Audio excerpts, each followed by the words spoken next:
وەختی کرد و بردە کاکە تەرچی تێکۆشان مەکەن دەرفەتە باوەڕ بە فیشاڵی درۆی گوێپان مەکەن خۆ بەخۆی خۆ یەکەون جیا مەبنەوە مەردانە بن فەرقی خەڵقی وان و موش و ئەزبەنی و سۆران مەکەن یەکێتی ناوخۆ بزانن شەرتی ڕزگاری گەلە بۆ ئەوەی یەک بن لە بۆ یەک فیتنەیی و بوختان مەکەن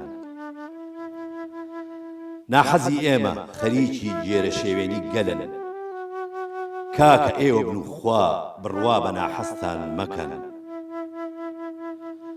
قەومی کورد شێوەی قسەشیان یەک نەبێ گشتیان یەکن عەیبە جیاوازی لە بەینی کۆمەڵی کوردان مەکەن مردن و مانمان یەکێکە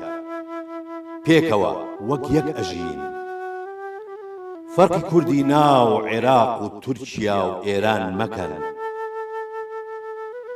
حوبی جاه و فیز و بوخل و نۆکەری غەیرە و نیفاق کوردی لێک پچڕان بەسی بێ ماڵی کورد وێران مەکەن ئازیزان خۆشحاڵم لە دیمانەیەکی نوێی قەلەندەرخانە لەگەڵ هاوکارم کاک حەمید بانەی بە ئێوە شادەبمەوە باسی ئەمڕۆمان باسی شاعری گەورە مەلا حەسەنی قازیە ناسراو بە شاهۆ میوانەکانی ئەمڕۆم مامۆستا ئیبراهیم هەورامانیە بەخێر هاتن تەکەم مامۆستاگیان لەگەڵ کاک هەرێم سەلاح بە ئامێری فلوت بەخێر بێ سەرچاو مامۆستاگیان حەزم کرد بە پرسیارێک دەست پێ بکەم ئەویش ئەوەیە پێم خۆشە تیشکێ بخەیتە سەر ژیانی شاهۆ ئێمە کە باز لە بمانێ باز لە شاوی شاعیر بکەین دەبێت بڵێن مەلا حەسەنی قازی بە درێژایی 89 ساڵ تەمەنی کە لە ساڵی 1982 لەدایک بوو و لە ساڵی 1970 وفاتی کردووە ئەم 89 ساڵی تەمەنی دابش دەکەین بەسەر سێ بۆعدی جیاوازە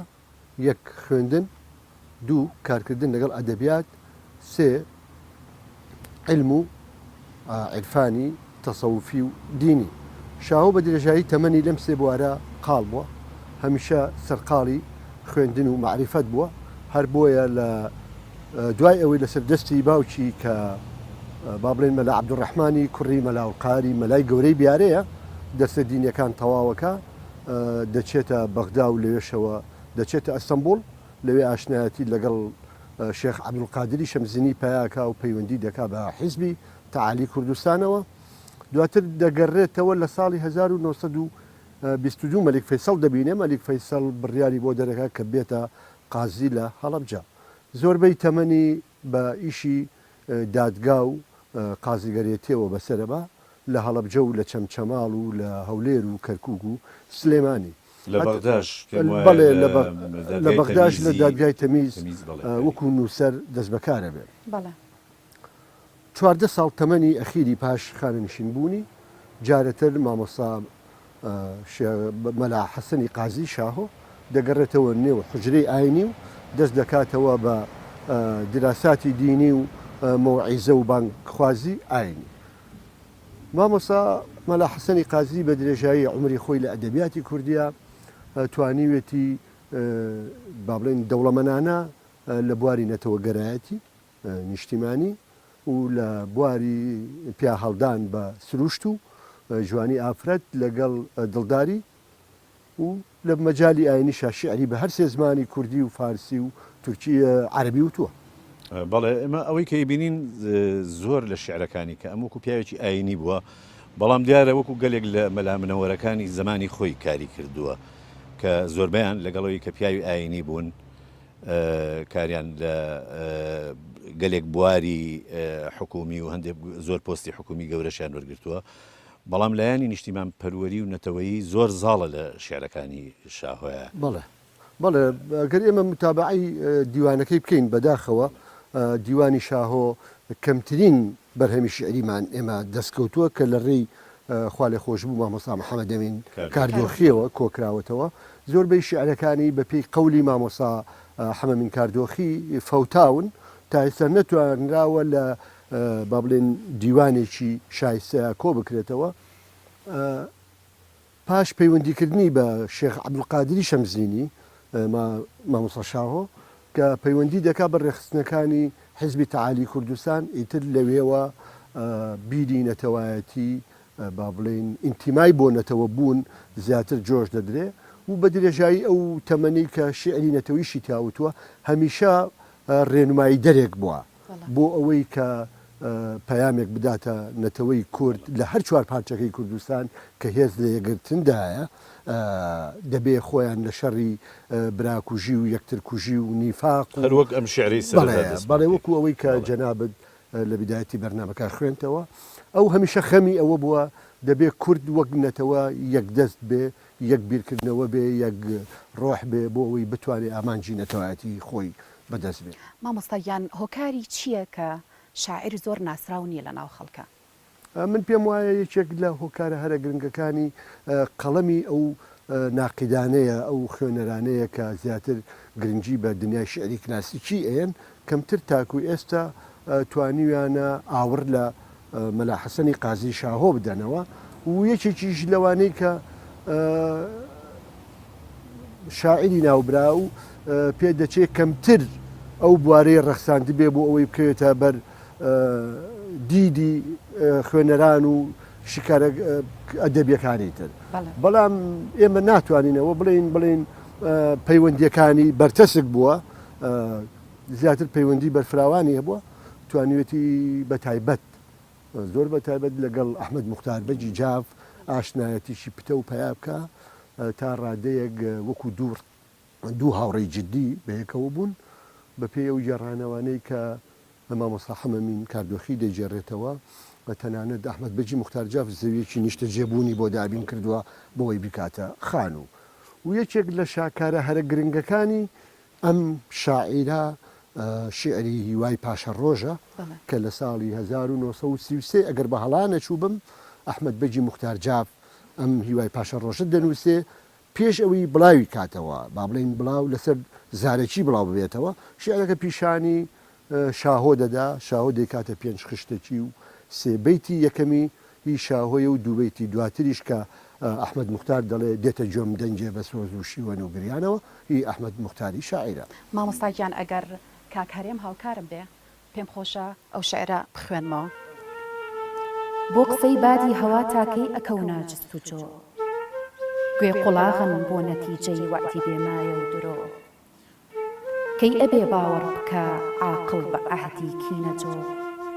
ئیسمی وجدان و عەدالەت بێ موسەمایە و درۆ بۆ سیاسەت ئەم قسە کەوتۆتە سەر لێوانەوە.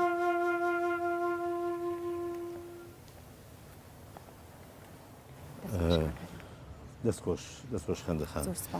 مامۆساجان لێرە بەم شعرانی شاهۆیە کە باسی هەڵوێستی نەتەوەی و شعری نەتەوەیمان کرد لای شاهۆ شتێکێتەوە یادم کە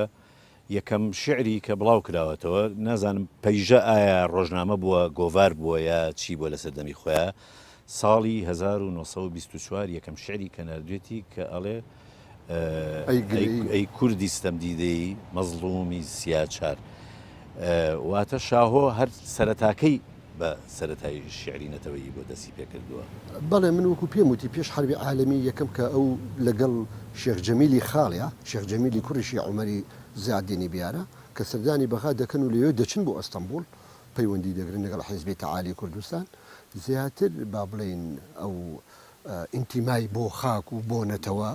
دەبێت ئەم ئینتیما بوونەش ڕنگدانەوەیکی جددی هەیە لە شعرەکانیا. محەممەد ئەمین کاردۆخی ڕەحمەتی دەڵێ لە ساڵی 1970 کاتی شێخ مەحموودی نەمر لە بەغا دەست بەسەرە بێ لەگەڵ مەلا حەسەنی قازیا سەردانی شێخ مەحموود دەکەن لەوێ شێخ مەحموودی نەمر شعرێکی مەلا کاکە حەمەی ناری پێدەگا دەیداتە دەست مەلا حەسەنی قازی و تەخمینێکی پێنج خشتێکی باڵە تەخمیسێکی بۆ دەنووسێ ئەمە وا دەکا بجارێتتر پێمان دەڵێتەوە کە ئینتیمای نەتەوە گەرایی نەتەوە بوو خۆشەویستی نەتەوە و نیشتیمان لای مەلا حەسەنی قازی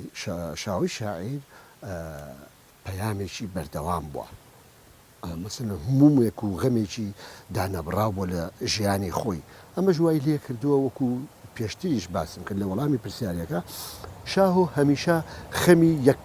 با بڵێن یەکریزی کوردی هەبووە خەمی بووە کورد دەبێ یەکریز بێ لە دەستە پارچەی و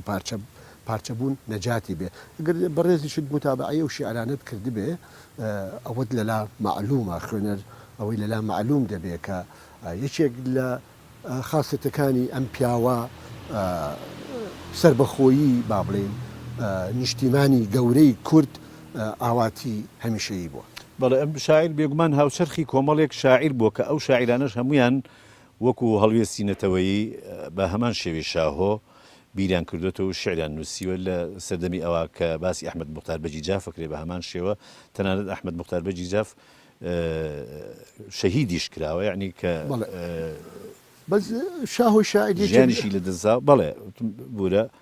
کە ژیانیشی لە دەزاوە لە پێناوی ئەندێ هەڵوێستینەتەوایەتی خۆیان مثلا لە سەردەمی ئەوە بێکەس هەبووە زێوەر هەبووە ئەم زۆر لەم شاعیرانە هەبووە بەڵام ینی ئێمە قسەمان کرد لەسەر ئەوەی کە شعرەکانی شاهۆ هیچی کەمتر نییە لە شعرەکانی ئەوان بەڵام بەڕاستی ئێمە توانین ئەم کاری کە مامۆستا محەممەد ئەمین کاردۆخی کردوێتی زۆر بەرز بینرخێنین لەوانەیە گەر ئەو نەبوایە ئیستا زۆربەی ئەو شتانش ئەو شعرانەش فەوتاکە منیش پێم وایە هیچێک لەو هەنگاوە جدیانەی مامۆستا محەممەد ئەمین کاردۆخی شاعیر ناوێتی کۆکردنەوەی شعرەکانی شاوی لە بەرجی دیوانێکە بەڵام یەک جیاوازی لە نێوان ئەو شاعیرانەی کە زیاتر ئەدەبیاتی نەتەوەییان هەبووە لەگەڵ شاوی شاعیرە ئەوەیە ئەم زۆرترین شعرەکانی ئاراستەکردنی پەیامێکی نەتەوەییە بۆ گەلەکەی. بەڵێ ڕاستە مامۆستایان لە بەرگی دیوانەکەی شاهۆیە نووسراوە ڕوڕەشی مێژوو مەبن دەستان نەچێتە خوێنی یەک کورد برای کووردە بە خوێنی یەکتری دەستەڕ مەکەن. من ئەمەوێ لێرەوە پرسیارێ بکەم بەڕای ئێوە ئەگەر بێت و تفەنگ و قەڵەم لە جەنگا بن کامیان براون و هەوڵی ئەو شاعیرانە تاکوی ئێستا بۆ ڕێنمایی و ڕۆشنبیری و بۆ وریاکردنەوەی کورد ئایا بە ئەنجامی خۆیان گەیشتون و تۆ بەڕێزت ئەمە چۆن ئەبینی؟ من پێم وایە ئەو مەدانی جەنگی کە جەنابەت باسی لێوە دەکەی شاعیرەکانیش جەنگاوەرێکی زۆر جددی بوون کەم تا زۆرێک دیار فەدایان دیارە پەیامیان گەیشتووە توانیویانە هەوڵ و ئیمکانیاتی خۆیان زۆر جددیتر بخەنەگەر لەو شاعیرانەش وەکو کاک حەمیدبانەی باسی کرد شاعری زۆر جددیمان هەیە لە بواری نەتەوەیە هەوڵیان داوە من پێم وایە قەڵەمشان بەشانی تفەنگ تا ئەمڕۆ هەوڵی داوە پەیامەکەی بگا بەڵام بەداخەوە هێشتا نەگەشتووە یعنی با بڵێن نەکەوتوتە بواری جێبەجێکردنەوە چونکە ئەگەر سەیری شۆڕشی نەتەوەیی کورد بکەین هەست دەکەین چەندین زام کەوتۆتە ناو جەستەی کوردەوە کە پێویستە ئەم جەستانە بە بەردەوامی نەکولێتەوە ساڕێژ بکرێ کە ئەوەشێکە لە ئاوات و غەمەکانی شاهۆی شاعیر. بەڵێ ئێمە بە بێگومان کە باسی شاهۆەکەی نابێ گەلی لایەنی تریش هەیە وەکو ئەو غەزەلانی کە هەیەی ئێستا بۆ نمونە من حەز ئەەکەم ئەم غەزەلە بخوێنمەوە هێنی شاهۆ چونکە ئەمەش لایەنێکی جوانی ئەدەبیاتی ئەو شاعرە مەزنەیە.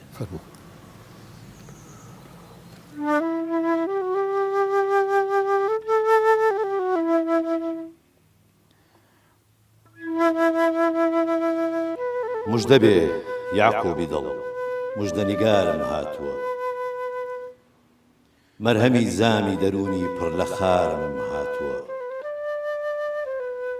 شەمسی خاوەر وا ئەڵێن ئەم شەو تولوعی کردەوە گوڵبەدەن شیرین دەهەن سیمین عوزارم هاتووە سەر و باڵە لالە ڕوو زەنجیر یەسو مشک بۆ یاری ڕەند سەروی بڵند شۆخی دیارم هاتووە شێری نەڕ قەدنەی شەکەر ئاهوی بەڕ شاهێنی حور بۆ شکاری مرغی دڵ بازی تەوارم هاتووە موو کەمەر ڕوومەت قەمەر لێو لەعلی تەڕ دوندان گوهەر شۆخی خاڵ شیرین جوانی چاو خومارم هاتووە نەوجەوان ئەبرۆ کەمان مژگان سینان خونچە دەهان سەروی بوستانی ئیرەم ئاهوی تەتارم هاتووە گیانی خۆت حازر کە شاهۆ بۆ نیساری دولبەرت خاوەنی تیر و کەمان و زولفەقارم هاتووە. دەم خۆش کاک حەمیدگیان.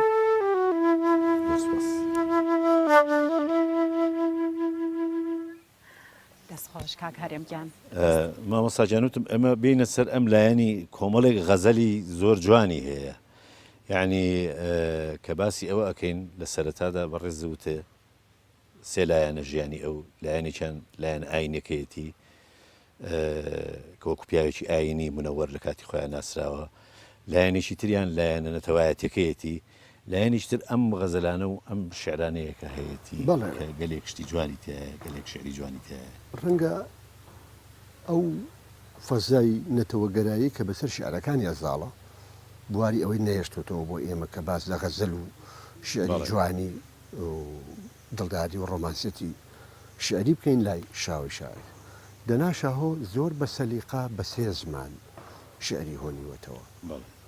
و تەنانەت لە زمانی عەرەبیا بە زمانی عەرەبی لە دیوانەکەیە سێ شعری هەیە کە جوانترین لە شعرێکیان شعری لەیلایە بەسەر ئافرەتێکی عەرەبان نووسوێتی. شاهۆ ئەکرێ ئێمە بڵێین ئەو سەلیقەیی کە لە زمانی ئەدەبیات زمانی نووسینی ئەدەبیاتی شعریا هەیبووە توانیوێتی فەراغی شعری دڵداریشی پێپڕ بکاتەوە. یعنی بەلای زۆرێک لەو ئەگەر سێری دیوانی شاعرانی شاعری کلاسیکەکانمان بکەین هەست دەکەین کەم لەو شاعرانە هەن کە شعری غەرامیات و دڵداریان نەبوو بێ.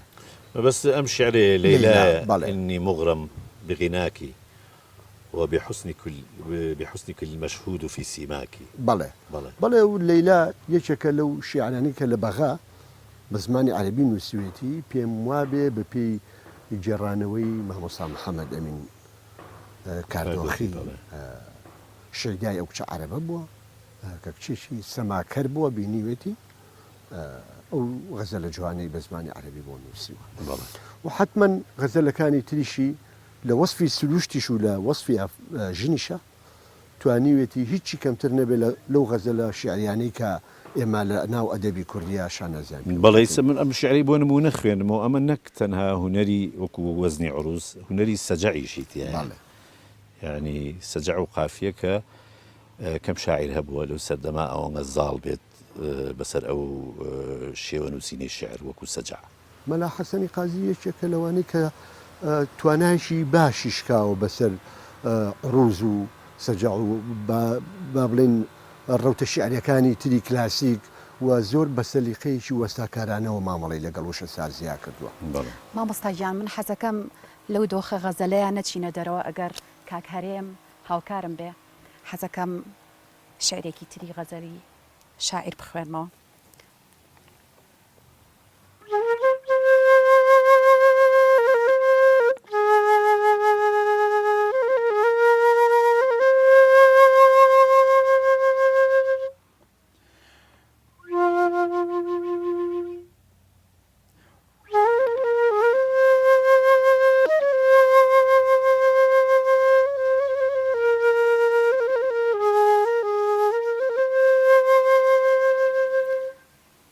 خوا چی بکەم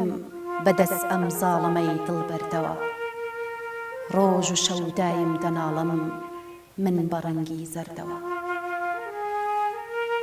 شاری نامەعمورە سینەم پڕ لە شۆڕ و شیوەنە وەختە پەڕ دەرکا دڵم وێڵ بێ بە کیر و هەردەوە جەرگ و دڵ لەت بوو بە ئێش و نێشی موژگانی برۆت ئەی گوڵی ناسک بەدەن مردم بە ئێش و دەردەوە وەختێ تۆ دووربی لە پێش چاوم قەسەم بەو چاوە کاڵەی چاوی تۆ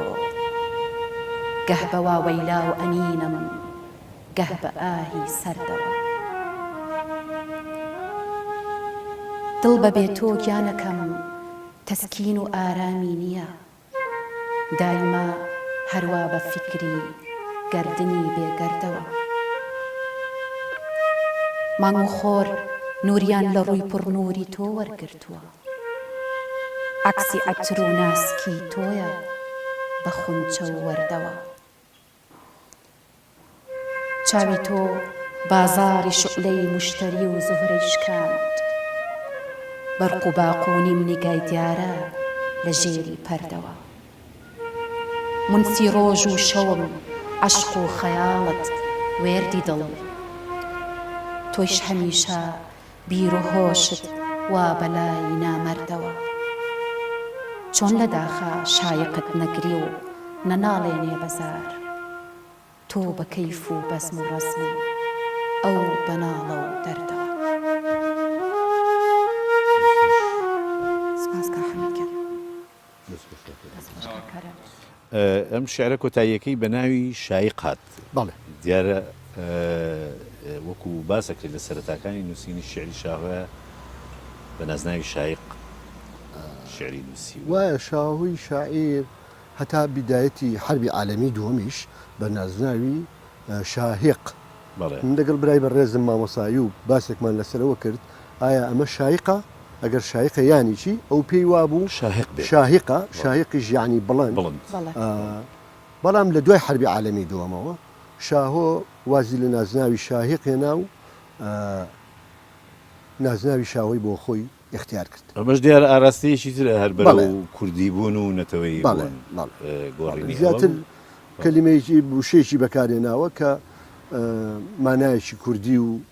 کوردانەی پێوە دیارە شایقیش کەلیمەیەکی عەرەبیە ڕاستە بێگومان لایەنێکی تریش هەیە لە ژیانی شاهۆ ئەویش ئەڵێن دەنگخۆشێکی قسە خۆش دەنگخۆشێکی قسە خۆش بووە بەڵێ بەڵێ وەک دەجێڕنەوە مەلا حەسەنی قازی شاهۆ کەسێکی دەنگخۆش بووە و زۆر جاریش بە ئاوازی خۆی شیعرەکانی خوێندوێتەوە و زۆر شیعریشی خوێندوێتەوە بەڵام لەگەڵ ئەوە شاهۆ سەرباری ئەم هەموو ئیمکانێتە ڕۆحی کە هەی بووە لە ڕووی مادیەوە زۆر هەژار و کەم دەست و کەم توانا بووە وەک دەجێڕنەوە بۆ ئەوی بتوانێت بێتە خاوەنی خانوویەکی نیشتەجێبوون ئەحمەد موختار بەجی جاف زەویێکی بۆ دابینەکە بۆ پێی کە ئەحمەد بەگ پاشا زادە و بەڵێ لەنەوەیکی خانەدانی پاشاکانی جاف بووە بەگزادەکانی جاف بووە بەڵام هەر لەگەڵ ئەمەشاکە و پارچە زەوی بۆ دابی نەکرێ ئەو ئیمکانیاتی مادی نیە ناچار پەناباتە بەر قەرزی سلفەی عقار بەڵێ دواتر کە ناتوانێت بیاتەوە دەوڵەت دەسەگرێ بەسەر خانۆکەی و خانۆکەی فرۆشێ و بێخانوو یعنی خێری لەوەش نبینی خێری لەوەش نبینیوە هیچێک بۆ لەوانەی بۆکو پێم وتی کەمتر ئیحتیمامی بە ئیمکانیاتی مادیوانەیەوە زۆرتر خۆی تەرخان کردووە بۆ هوشیارکردنەوەی گەلەکەی دیارە ئەم جۆرە پیاوانە گەلێک لەو شاعرانی ئەو سەردەما ئاوا بۆ جۆرە بێمنەت بوون بەرامبەر پارە و بەرامبەر موچە و بەرامبەر پۆست چونکە بێگومان ئەو پۆستی زۆر گەورەی لەناو حکوومەتا بینیەوە بێگومان لەو سەردەما قازی دەسەڵات بووە لە ساڵی 1926 دەبێتە قازی لە هەڵەبجە بەڵێ 1926 دوای ئەوە لە کەرکووک بە هەمان شێوە وەزیفەی گەورە لە چەمچەماڵ دوای ئەوە لە بەغا لە دادگای تەمیزی شەرعی لە بەغا کە ئەم پۆستانە خەڵکانێک کە وەریان گرتووە لەو سەردەما زۆر بەخۆشی و بە کەیف ژیاون چونکە موچەی باش و پەیوەندی باشیان هەبوو بەهۆی ئەم کارانیانەوە دیارە ئەم جۆرە پیاوانە بووە کە بێمنەت بووە بەرامبەر ئەو پۆست بەڵێ لەگەڵەوە شاگەڕنەوە کە کەسێکی زۆر سەخی تەبیعەت بووە زۆر حەزی بە میوان ناری بووە زۆر کات شاعیرەکانی کۆ کردوێتەوە بەیەکەوە شعریان لە پەیوەندی کۆمەڵایەتیەکانە کەسێک بۆ توانیوەتی گرنگی بە بەرفراوانکردنی پەیوەندیەکانی خۆی بە و هەمیشەش کۆڕی شاعیران لە دیوەخانی ماڵی شاوی شاعیرا بووە پەیوەندیی زۆر پتەوی ئەدەبیاتیشی لەگەڵ ئەحمەد موختار جاف و شاعیرانی تری ئەو سەردەما هەبووە بە تایبەت ئەحمەد موختار جاف کە زۆر جار شعری نووسیوە پیشانی شاهۆییاوە دواتر بڵاویان کردوێتەوە ئەو تەخمیسی شیعرە جوانەکەی با بڵێن هیوای پاشە ڕۆژ هەر یەکێک بۆ لەو شیعرانی کاک با بڵێن ئەحمەد موختار بەجی جاف کە پێش بڵاوبوونەوەی پیشانی شاهۆییاوە و ئەویش تەکمیلەی شیعرەکانی بۆ کردووە بەڵام لە بیریشمان نەچێت بواری ئاینی یەکێک بۆ لەو بوارانەی کە شاهۆی شاعیر فەرامۆشی نەکردووە و بە تایبەت ڕموزە دینیەکانی منتیقەکە شێخ عوسمان و شێخ سەراجەدین و شێخ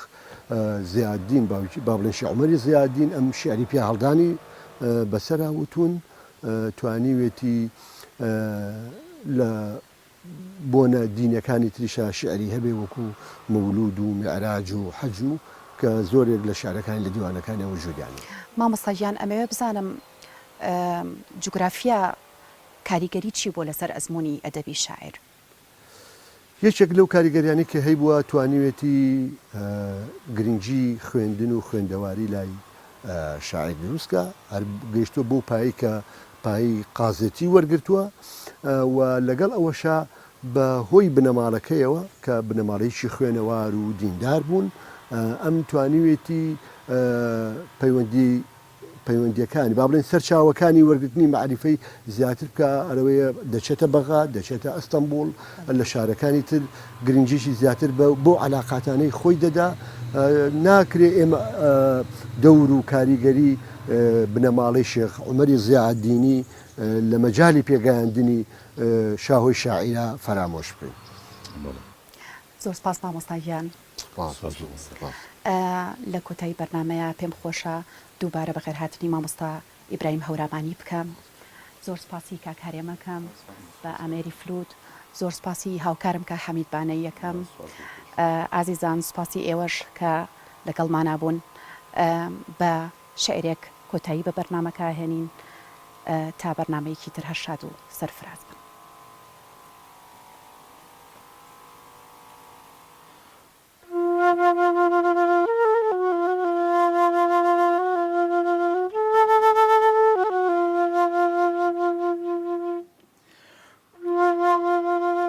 نەکبەتی نەیگرت بێ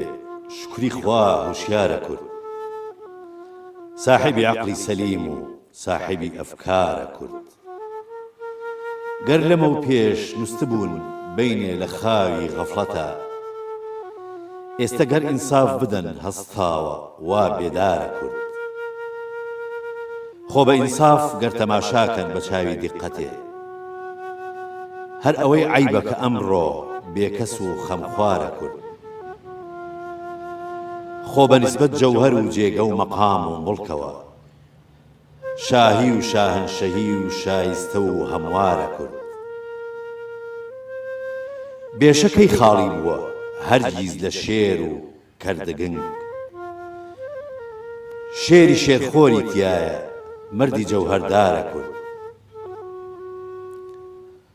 دڵپڕ و ماتەم مەبە شایق یەقین ڕۆژێ ئەبێ، بەم زوانە ببنە جێگەی پەنجەی ئیشارە کورد.